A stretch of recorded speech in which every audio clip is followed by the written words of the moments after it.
जंघार ग्राम में 2 दिन धरी जन्माष्टमी पालन।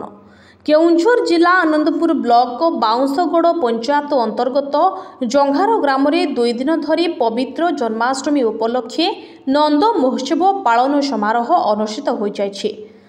पुण्यत बैतरणी नदी केनालरू 120 कलशरे पूजा करी जल आनी शोभायात्रा बाहरी पूजा मंडप पर्यंत नहीं श्रद्धालु माने। परे होमयज्ञ अनुष्ठित होइथिला। संध्या समय प्रभु को एक सुसज्जित विमान ग्राम परिक्रमा करा जायतिला।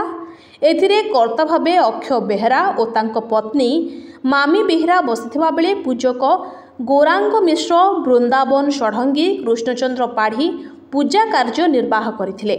काली 26 तारिख जन्माष्टमी पालन होता। आज 27 तारिख नंदोत्सव 150 घर आम गाँव में सब गोपाल बस्ती आम गाँव में पूरा समस्ते करके जन्माष्टमी नंदोत्सव गाँ परिक्रमा आमर 120 कलश बुड़ा होची। माँ भौणी मैंने पिला सब मिसी कलश बुड़े गाँव में नंदोत्सव आज यज्ञ उत्सव भी होची चली। दीर्घ 15 वर्ष है आम जंघार ग्राम आम नंदोत्सव पालन कर कलश बुड़े दिन सारा उपवास रही ठाकुर को मन ध्यान कर पूजा पालन कर आम नंदोत्सव पालन कर गाँव लोक उत्साहित 130। केउंझर आनंदपुर सोमनाथ मिश्र रिपोर्ट NTV।